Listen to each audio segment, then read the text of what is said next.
अस्सलामु अलैकुम वरहमतुल्लाहि वबरकातुहू। मोहतरम नाज़रीन, आपका मेज़बान मोहम्मद आमिर करीम आपके प्रोग्राम अल बलाग के साथ हाज़िर खिदमत है। पिछले प्रोग्राम में हम बात कर रहे थे औरत के बारे में कि अल्लाह सुब्हानहू तआला का बहुत खूबसूरत तोहफ़ा जो अल्लाह सुब्हानहू तआला ने हमें अता किया, और औरत के कई रूप हैं।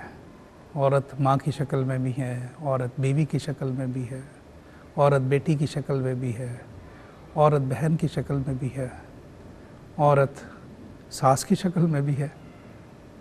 और ये अल्लाह सुब्हानहू तआला ने बड़े खूबसूरत अल्लाह सुब्हानहू तआला ने रंग बनाए हैं। अल्लाह सुब्हानहू तआला ने खूबसूरत रिश्ते बनाए हैं, और रिश्ते बनाने का मकसद ये है कि हम इनसे तस्कीन हासिल करें, हमारे दरमियान मोहब्बत व उल्फत हो, हम ज़िंदगी की रानाइयों को उससे खुश हो सके। और अगर इंसान अल्लाह की नेमतों की नाक़दरी करे तो फिर क्या होता है? अल्लाह सुब्हानहू तआला उससे नेमतें ले लेते हैं। अगर इंसान अल्लाह सुब्हानहू तआला की नेमतों की तरफ ना बढ़े, नेमतों का ख्याल ना करे, तो क्या होता है? अल्लाह उन नेमतों को ले लेते हैं, घरों से बरकतें उठ जाती हैं। आज जो हम कहते हैं हर घर में लड़ाई है, हालांकि ये कोई मौजूब लड़ाई तो नहीं, ये रिश्ते तो लड़ाइयाँ ख़त्म करने वाले। और हम कहते हैं जनाब घर में सास बहू की लड़ाई है, नंद की लड़ाई है, फलानी लड़ाई है, घरों में लड़ाइयाँ डाल के बैठे हुए। क्यों? सिर्फ़ एक ही वजह है कि हमने अल्लाह के हुक्मों को छोड़ दिया। नबी सल्लल्लाहु अलैहि वसल्लम फरमाते हैं, अकमलुल मुमिनीना ईमानन अहसनुहुम खुलुक़ा, कि ईमान में उसका ईमान मोमिन का मुकम्मल है जिसका खुल्क सबसे बेहतरीन है। व खियारुकुम खियारुकुम लिनिसाइहिम, और जो सबसे बेहतरीन है मामलात में औरतों के साथ, यानी कि जो हिकमत के साथ अपने मामलात औरतों के साथ करता है, प्यार मोहब्बत रखता है घर में, उल्फत रखता है घर में। ये नहीं कि घर में आए तो घर में माशाल्लाह लगाओ। अब बाहर तो बड़े अच्छे मूड में दोस्तों के साथ बड़ी अच्छी गपशप सब कुछ, घर आते ही मूड बिल्कुल तब्दील, रोब और दबदबा डालने की कोशिश। इससे क्या होगा? अब उन खूबसूरत लम्हों से महरूम हो जाएंगे। बच्चों को मारना पीटना, बीवी पे हाथ उठा देना, बदजुबानी करना, इससे क्या हासिल होगा? यही होगा कि घर वाले अब घर से बाहर होंगे तो वो खुश होंगे कि घर से बाहर हैं। जब घर में आएंगे तो उनकी जान सूली पे अटकी होगी, अब वो घर में है, अब क्या करें क्या करें। और कई ऐसे वाक़यात देखने को मिलते हैं कि रूह लर्ज़ जाती है। मैं ये सोचता हूँ, क्या ये इंसान इस तरह कर सकता है? और क्या कोई मुसलमान ऐसे कर सकता है? 2003-04 की बात है। मैं उन दिनों टोरंटो कनाडा में था। तो एक बाप ने अपनी बच्ची को बहीमाना तौर पे कत्ल कर दिया। ना सिर्फ कत्ल किया बल्कि उसके टुकड़े, छोटी बच्ची भी बड़ी नहीं, 8-10 साल की बच्ची, बड़ी खूबसूरत आंखें,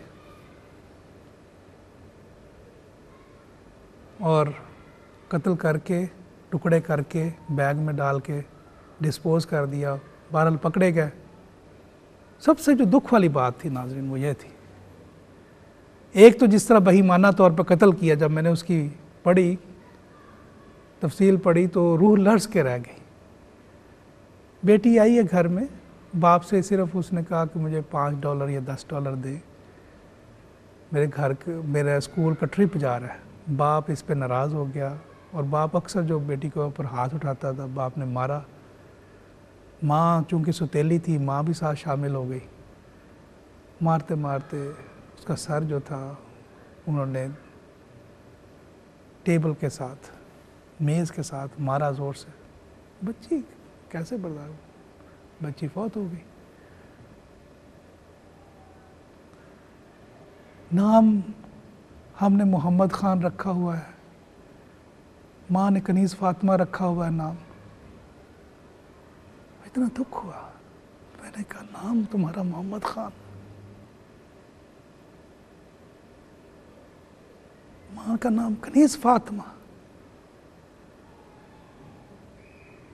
थोड़ा से पहले की बात है, एक दिन मेरी वाइफ आई घर में तो काफ़ी अपसेट थी, परेशान सी थी। मैंने क्या हुआ, कहने लगी कि आज मैं यूनिवर्सिटी में हमारे पेपर हो रहे थे तो मैं इन्विजिलेट कर रही थी, देख रही थी पेपरों को, तो एक बच्चा वहाँ पे नकल कर रहा था तो मैंने उसका मोबाइल ले लिया ना, जिससे वो कोशिश कर रहा था नकल करने की, तो मैंने मोबाइल ले लिया उसका। तो मैं अपने ऑफिस में बैठी हुई थी तो एक दूसरा जो प्रोफेसर थे वो आए, तो उन्होंने कहा कि मुझे जो कैंडिडेट जिसका आपने मोबाइल लिया है उसका मोबाइल दे दें। तो मैंने कहा इसमें इतनी परेशानी वाली क्या बात है। कहने लगी नहीं, उसने ये नहीं कहा था, उसने कहा था Mohammed mobile, give me Mohammed mobile. कहते ये तो हमारे नबी सल्लल्लाहु अलैहि वसल्लम का नाम है, इस नाम की कोई खैरात ही हम रख लेते, इस नाम के कुछ इलाज ही रख लेते। नाम अपने नाम के साथ लगा लिया तो वो ये शर्म कर लेते कि नाम किसका अपने नाम के साथ लगाया हुआ है, इसकी कुछ शर्म ही कर लेते। रवायात में आता है कि महमूद गज़नवी का ग़ुलाम अयाज़ बहुत ही मालिक की सुनने वाला और मालिक की बोली को जानने वाला ग़ुलाम अयाज़ था। अयाज़ का एक बेटा था मोहम्मद, आगे का नाम मेरे जहन में नहीं। तो महमूद एक दिन गुसल खाने में था, जो हमाम था उसमें था, उसको कुछ हाजत हुई तो उसने बाहर, हालांकि अयाज़ का बेटा खड़ा हुआ था तो उसने उसे नहीं बुलाया। तो बाद में जब अयाज़ को मालूम हुआ, कहने लगा हुज़ूर कोई मेरे बेटे से गलती हो गई, आपने कोई चीज़ मांगनी थी तो हमाम में आपने आवाज़ नहीं दी। तो महमूद कहने लगा कि बात ये नहीं कि तुम्हारे बेटे से गलती हुई, बात ये है कि तुम्हारे बेटे का नाम मोहम्मद है और मैं कैसे उस हालत में ये नाम पुकारता। बात ये है कि जिन्होंने इस नाम की कदर की, ज़माने ने उनकी कदर की, ज़माने ने उनकी कदर की, और जिन्होंने बेकदरी की, ज़माने ने उनकी बेकदरी की। बहरहाल कैसा शकीकुल क़ल्ब इंसान होगा, नाम तो मोहम्मद ख़ान हो और काम ऐसा किया हो कि या में जाहिलियत में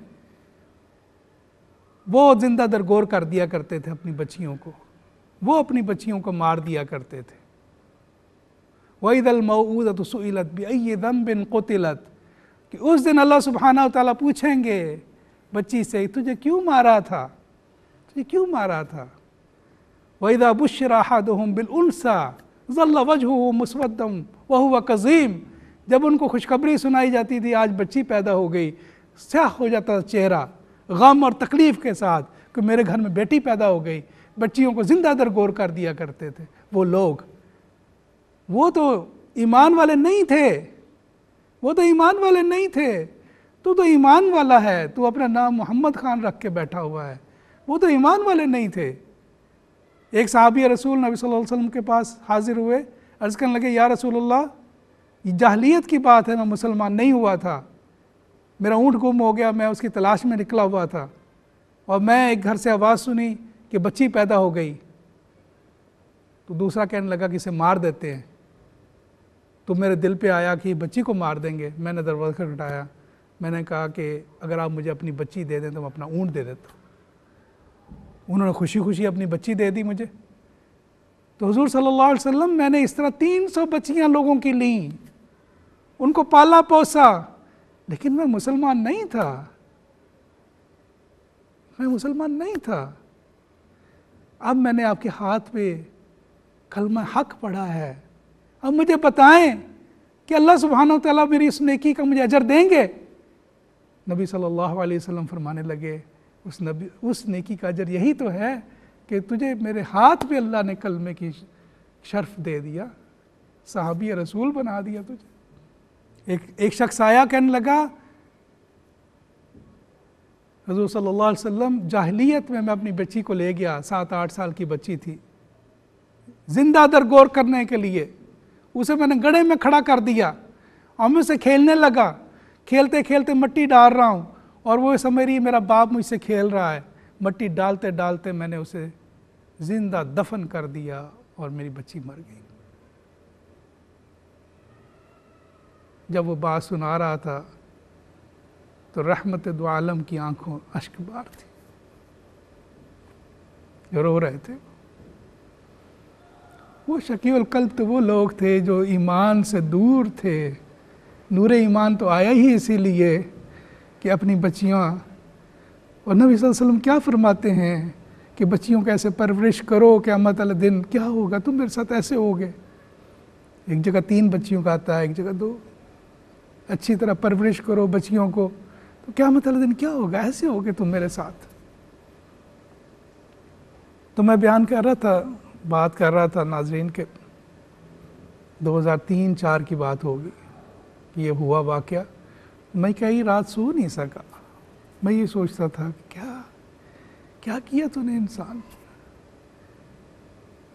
ये तो रहमत के फरिश्ते हैं। मैंने अल्लाह से दुआ की, या अल्लाह वो रूह मुझे लुटा दे, वो रूह मुझे लुटा दे। अल्लाह सुब्हानहू तआला का करम हुआ, अल्लाह सुब्हानहू तआला ने मुझे मेरी बेटी दी। मैंने एक कॉलम लिखा उन दिनों, मैंने कॉलम लिखा कि अल्लाह ने मुझे वो बच्ची लुटा दी। मैं उस बच्ची का नाम अफरा ख़ान से बदल के अफसा रख रहा हूँ, अपनी बेटी का नाम। थोड़े दिन पहले मेरी बीवी कह रही थी कि आज घर में बड़ी खामोशी, तो मैं कह रहा था आज हमारी बेटी घर पे नहीं। ये तो रंग है, ये तो अल्लाह की रंग है, अल्लाह की नेमतें हैं, अल्लाह सुब्हानहू तआला की नवाज़िशात हैं। ये क्या हुआ, क्या है मुसलमान, तुझे तेरे नबी की बशारत भी मिली कि तू बच्चियों को पैदा करके बड़ा करेगा, मोहब्बत उल्फत के साथ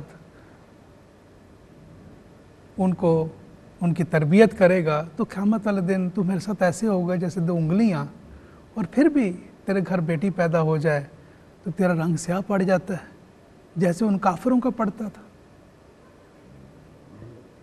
फिर भी तू कहता फिर बेटी पैदा हो गई, फिर भी बेटी पैदा होने पे तो बीवी को तलाक दे देता है कि मैं तुझे छोड़ दूंगा अगर आइंदा बेटी पैदा हो।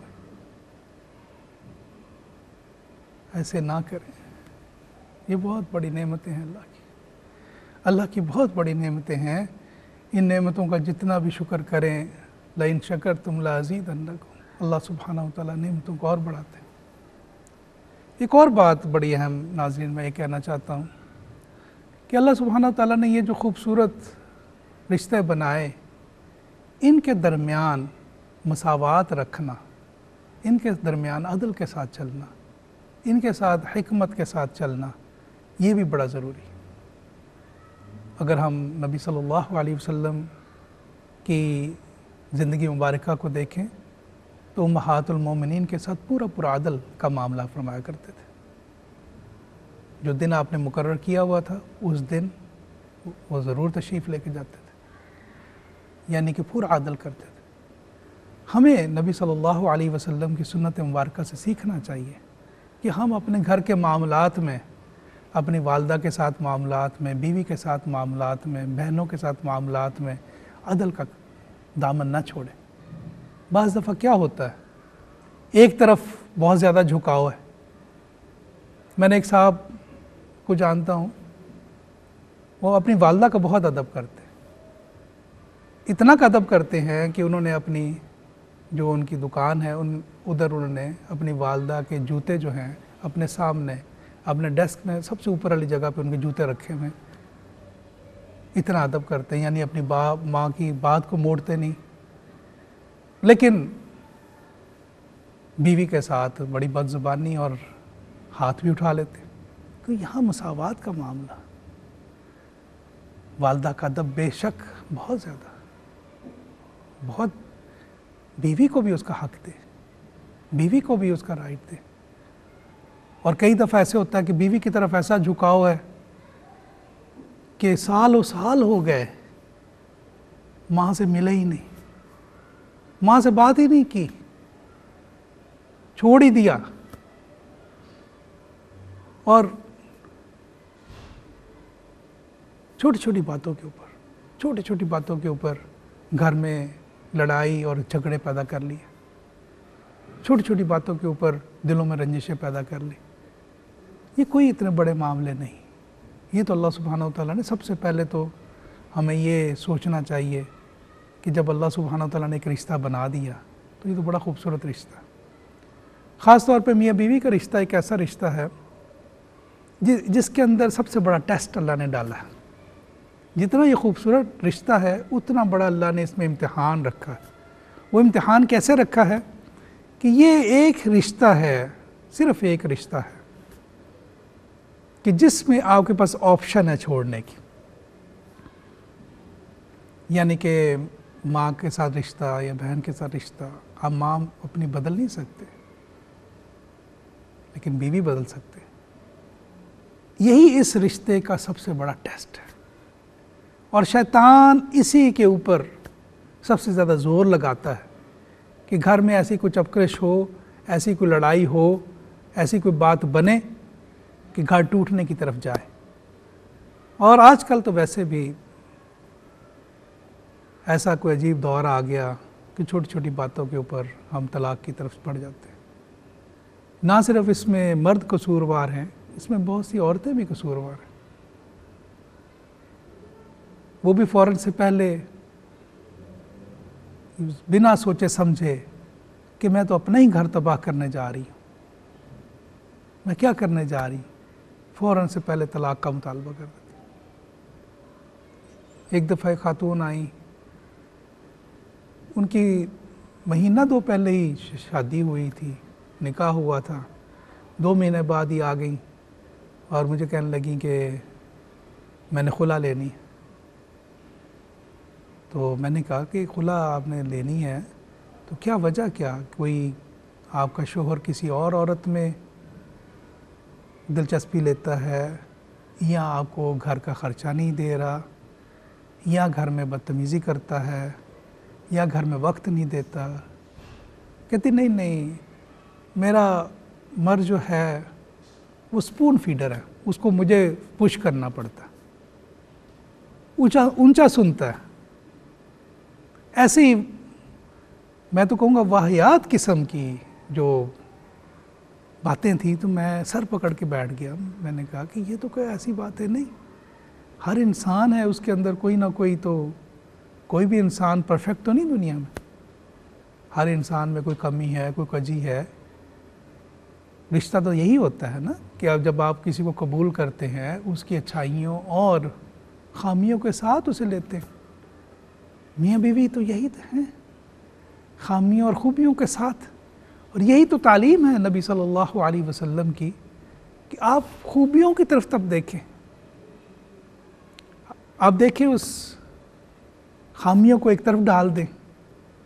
अगर आप ख़ामियों को, और कई घरों में ये अक्सर ये बात होती रहती है कि जी ये चीज़ तुम्हारा गुण नहीं ठीक, या ये नहीं ठीक, या वो नहीं, ये तालीम नहीं।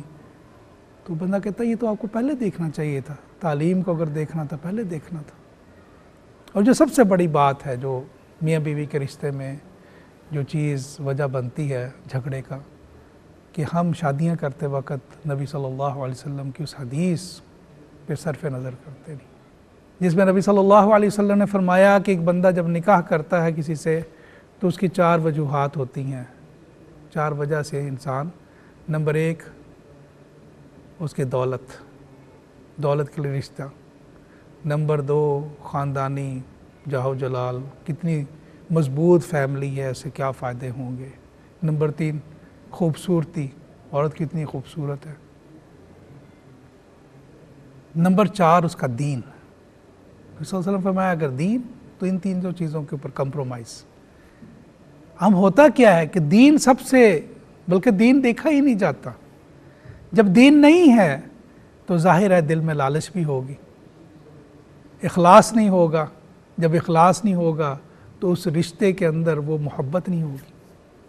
तो दीन जो है बुनियादी चीज़, दीन की समझ बुनियादी चीज़, दीन के ऊपर अमल करना, ये सबसे बड़ी चीज़ है कि दीनदार लोग। लेकिन अब दौर भी अजीब आ गया। अब हम, अल्लाह माफ़ करे, ये हाल होता है कि रिश्तों में देखा जाता है कि नहीं, उन्होंने वो हिजाब करती हैं तो वो नहीं, रिश्ता इस बात पर रिजेक्ट कर दिया जाता है। अगर लड़का सुन्नत शरीयत का हामिल है तो इस बात पे रिश्ता रिजेक्ट कर दिया जाता है। बिल्कुल ऑपोजिट हो गया, बिल्कुल मुखालिफ हम चल पड़े। जब हम बिल्कुल मुखालिफ चल पड़े तो फिर क्या हुआ? हमारे घरों में लड़ाइयाँ, हमारे घरों में झगड़े, हमारे घरों में फसाद। उसकी वजह से क्या? बेसुकूनी, बेइत्मीनानी, अल्लाह से दूर हो गए, आगे घरों के निज़ाम टूट फूट गए, हर कोई अपने अपने घर दौड़, अब हर कोई अपनी अपनी दौड़ लगाने लग पड़ा। ना वालिदैन की वो मोहब्बत रही, ना उनका एहतराम रहा, ना मियाँ बीवी में वो आपस में वो प्यार रहा, ना बहन भाइयों के दरमियान वो उल्फत रही। अब एक अजीब नफ्सा नफसी का दौर आ गया। क्यों? दीन के असास को छोड़ बैठे। जो नबी सल्लल्लाहु अलैहि वसल्लम का तरीक़ा था उसे भुला बैठे। इसलिए अल्लाह सुब्हानहू व तआला की नेमतों से फ़ायदा उठाना है तो हमें नबी सल्लल्लाहु अलैहि वसल्लम के तरीक़े के मुताबिक ज़िंदगी को बसर करना है। नाज़रीन, ब्रेक का वक्त हो रहा है, एक ब्रेक लेते हैं। ब्रेक के बाद फिर हम वापस आते हैं आपकी तरफ।